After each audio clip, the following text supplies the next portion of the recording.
Assalamualaikum warahmatullahi wabarakatuh. Perkenalkan, nama saya Diki Arif Widodo, NPM 204 Angkatan 19 akan menjelaskan tentang materi perbedaan budaya dalam bisnis internasional. Yang pertama itu, apa sih budaya itu?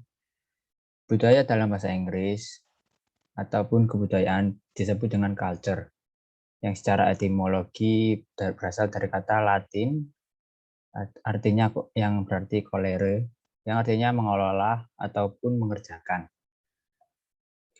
Budaya merupakan cara hidup yang berkembang di masyarakat ataupun sekelompok orang dan diwariskan dari generasi ke generasi. Pengertian menurut para ahli.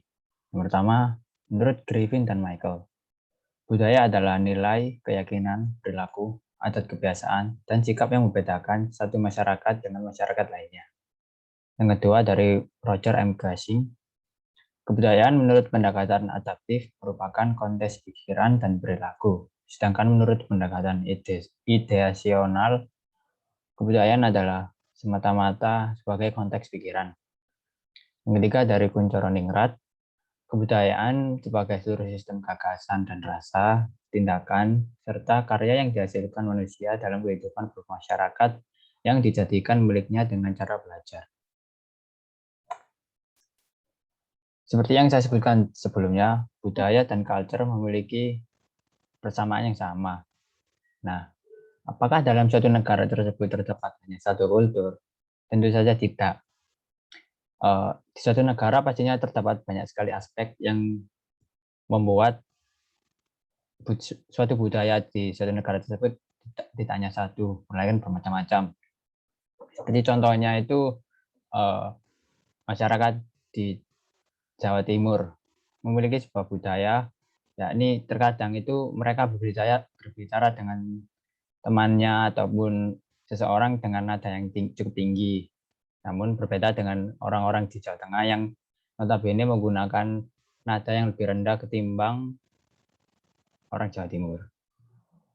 Nah, subkultur sendiri merupakan sekelompok orang yang memiliki perilaku dan kepercayaan yang berbeda dengan kebudayaan induk mereka. Asal-usul kultur ada 6, yakni geografi, institusi sosial, teknologi dan ekonomi politik, agama, teman sebaya, dan sejarah. Yang pertama ada geografi. Nah, negara di benua Eropa memiliki iklim yang cukup dingin yang membuat mempengaruhi masyarakat dalam berpakaian. Nah, dari suhu iklim yang dingin tersebut, mereka sering lebih memilih menggunakan jaket coat yang tebal karena suhunya yang sangat dingin. Seperti contohnya di Rusia. Rusia itu terkenal dengan cuaca dinginnya yang cukup ekstrim, sehingga kebanyakan orang-orang di sana itu menggunakan jaket yang tebal, dan terkadang itu mereka meminum alkohol untuk menghangatkan badan. Yang kemudian selanjutnya adalah berbeda dengan di benua Eropa. Di Asia mereka lebih memilih menggunakan jaket yang tipis dan memiliki bahan dasar yang tidak cukup tebal, karena iklim di Asia sendiri merupakan kebanyakan iklim tropis. Nah, hal tersebut mempengaruhi masyarakat dalam penggunaan pakaian. Nah, di benua Afrika sendiri terdapat suatu budaya dalam mengambil sumber air untuk digunakan sehari-hari, yakni menggunakan teknologi yang namanya hiporoller. Karena tempatnya yang cukup jauh untuk memperoleh sumber air, mereka menggunakan suatu teknologi yang dimana konsepnya itu seperti mendorong kereta bayi. Alhasil mereka pun menjadi lebih mudah dalam mengambil sumber air. Yang selanjutnya adalah pertanian dan penjualan bibit tanaman.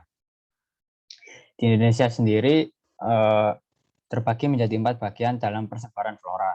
Nah, hal tersebut sangat diperlukan perhatian dan fokus untuk dalam penjualan bibit tanaman tersebut, khususnya dalam pendistribusian. Nah, sebagai contoh di kawasan Sumatera dan Kalimantan itu memiliki iklim tropis yang basah, sehingga apabila ditanami dengan tanaman yang tidak dapat bertahan di tanah yang dingin, tanaman tersebut dapat mati sehingga merugikan petani tersebut. Yang selanjutnya ada teknologi dan ekonomi politik. Yang pertama ada gadget. Nah, di era yang saat ini, gadget itu mungkin sekarang ini menjadi kebutuhan primer oleh seseorang. Karena saat pandemi seperti ini, dengan menggunakan gadget, kita memerlukan untuk melakukan kegiatan seperti meeting, bersekolah, dan sebagainya, karena kan dibatasinya untuk melakukan tatap muka dengan seseorang agar tidak terkena penyakit ataupun virus. Nah, efek samping dari penggunaan gadget sendiri merupakan berdampak langsung pada indera penglihatan kita. Nah, sehingga dalam penggunaan kacamata sendiri dapat mempermudah seseorang yang mengalami rabun jauh itu sendiri. Nah, lalu ada Elon Musk. Nah, Elon Musk sendiri ini merupakan CEO dari SpaceX dan menjadi salah satu orang yang terkaya di dunia, yang dimana orang tersebut ini memiliki suatu power tersendiri di dalam industri Bitcoin ini. Sebagai contoh akhir tahun lalu Elon Musk itu pernah melakukan tweetan di Twitter gitu. Nah, tweetannya itu Elon Musk itu membahas sebuah meme anjing. Nah, kemudian dalam semalam saham dari Dogecoin yang dibahas oleh Elon Musk meningkat meroket hingga sangat tinggi, dan hal tersebut membuktikan bahwa Elon Musk ini memiliki power tersendiri dalam perindustrian koin elektronik seperti ini. Lalu ada institusi sosial. Nah, gaya rambut di luar negeri terkadang menjadi pilihan remaja di Indonesia di masa saat ini. Kebanyakan dari mereka tidak akan mau untuk memotong rambutnya apabila tidak sesuai dengan masa saat ini. Lalu yang kedua ada posisi tempat pengemudi di mobil. Di Indonesia pengemudi berada di sebelah kanan, sedangkan di luar negeri pengemudi mobil berada sebelah kiri. Nah, oleh karena itu suatu perusahaan harus memperhatikan kultur-kultur yang berada di suatu negara agar tidak terjadi hal-hal yang tidak diinginkan. Lalu yang selanjutnya adalah agama. Nah, di Indonesia sendiri terdapat suatu tren di mana sarung itu sebagai alat untuk mempermudah seseorang untuk melakukan ibadah, khususnya umat Muslim. Nah, di samping dari penggunaan yang untuk beribadah sendiri, sarung dapat digunakan juga untuk penggunaan sebagai selimut untuk tidur. Nah, orang-orang yang menggunakan selimut untuk tidur terkadang itu untuk mempermudah dalam melakukan ibadah saat nanti bangun tidur, sehingga hanya perlu mengambil air wudhu agar lebih cepat gitu, efisien lah, sehingga tidak perlu memakai pakaian-pakaian yang lain. Yang selanjutnya adalah sejarah. Nah, banyak orang terkadang takut dengan tentara Jerman, apalagi orang-orang Yahudi, karena pada masa Perang Dunia Pertama dahulu itu Jerman dipimpin oleh Nazi militernya, yakni Adolf Hitler, yang melakukan pembunuhan genosida kepada orang-orang Yahudi, dan hal tersebut membuat orang-orang Yahudi terkadang takut dengan orang-orang yang berada di Jerman. Lalu yang kedua ada di Amerika sendiri, orang-orang yang memiliki kulit hitam terkadang dengan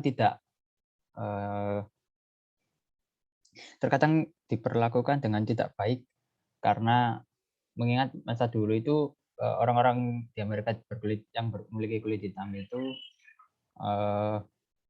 dijadikan budak oleh orang-orang kulit putih. Nah, walaupun sekarang perbudakan pada saat ini tidak ada, namun orang-orang yang memiliki kulit hitam di Amerika terkadang mengalami tindakan rasis yang dilakukan, sehingga hal tersebut sangat disayangkan. Yang selanjutnya adalah pengetahuan kultur. Pengetahuan kultur sendiri ada dua, yakni pengetahuan faktual dan pengetahuan interpretasi. Pengetahuan faktual meliputi warna, selera, dan sifat, lalu hanya luarnya saja.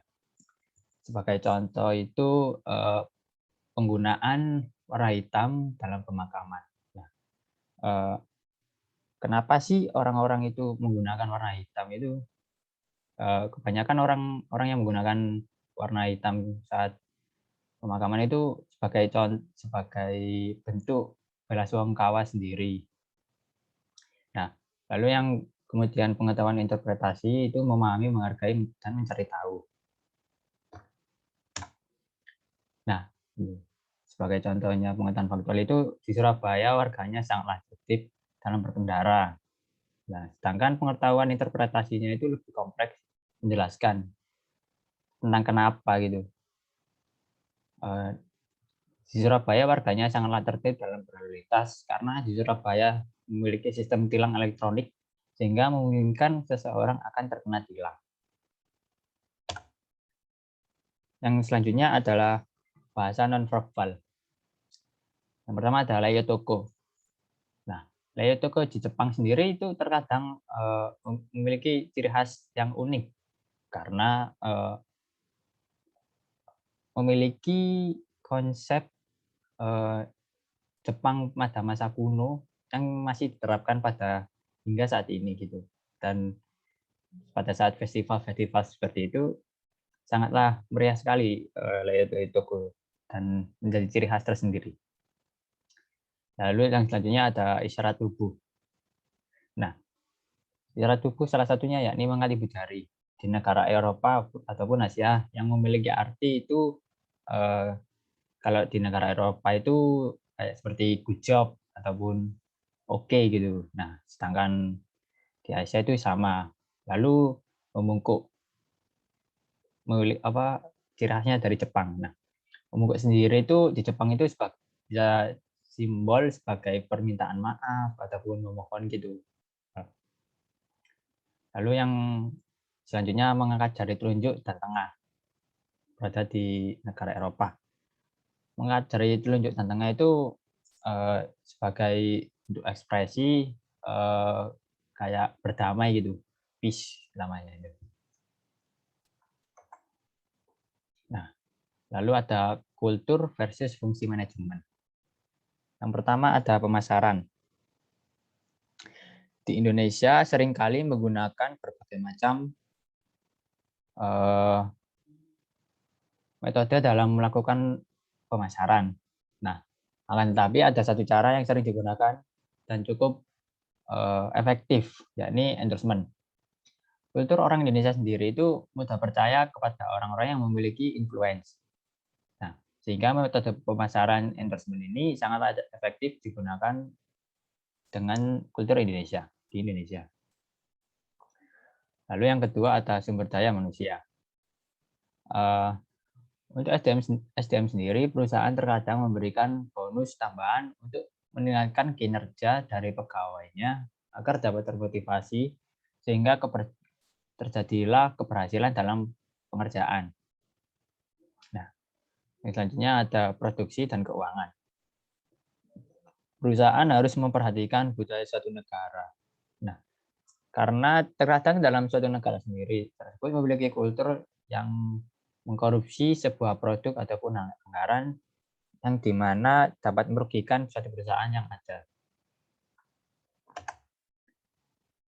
Nah, yang selanjutnya ada negosiasi lintas budaya. Yakni ada 5. Yang pertama ada pelajari budaya tuan rumah.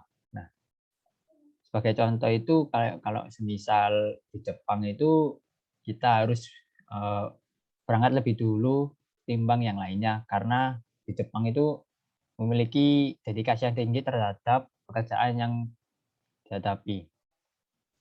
Yang kedua ada kembangkan sensitivitas pada penggunaan waktu. Manajemen waktu itu memang harus diperlukan dalam bekerja karena hal tersebut dapat memudahkan seseorang dalam melakukan pekerjaannya agar lebih efektif. Yang ketiga, dengarkan dengan seksama. Untuk mendapatkan pengerjaan yang sesuai, lebih baik didengarkan apapun yang diinginkan oleh atasan sehingga terjadinya keberhasilan dalam pengerjaan. Lalu yang keempat ada belajar menoleransi ambiguitas. Nah, terkadang juga itu muncul suatu kultur baru yang kita masih belum bisa memahaminya, namun alangkah baiknya kita menoleransi dan belajar untuk memahaminya. Yang kelima, coba untuk menempatkan persetujuan. Nah, untuk hal ini itu untuk mendapatkan suatu persetujuan itu harus sesuai dengan langkah-langkah yang ada, karena hal tersebut dapat menjadi ciri khas dan menjadi budaya kita yang lebih baik. Lalu selanjutnya ada mengatasi konflik antar budaya. Yang pertama terbuka. Nah, untuk mengatasi konflik antar budaya dengan cara terbuka ini harus memiliki hubungan antar pihak ke satu maupun pihak kedua sehingga tidak terjadi kesalahan dalam penyampaian informasi yang diterima oleh masing-masing pihak. Yang kedua, tidak terburu-buru. Nah, terkadang itu dalam penyelesaian konflik itu seseorang itu mengambil keputusan secara terburu-buru agar cepat selesai masalahnya. Namun hal tersebut dapat menjadi sebuah hal yang buruk karena sesuatu yang terburu-buru itu bukan menjadi solusi yang terbaik bagi pihak-pihak yang saling berkonflik. Lalu yang ketiga, jaga konflik berpusat pada ide, bukan orangnya.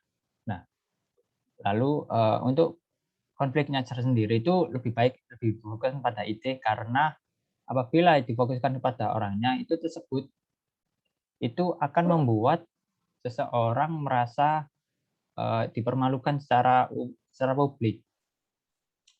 Langkah lebih baiknya lebih berfokus pada inti dari masalahnya sehingga masalah dapat terselesaikan. Lalu yang keempat, mengembangkan teknik untuk menghindari konflik. Nah, teknik untuk menghindari konflik sendiri itu lebih memahami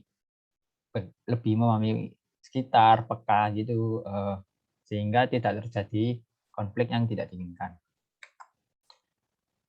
Terima kasih. Sekian, terima kasih dari presentasi saya.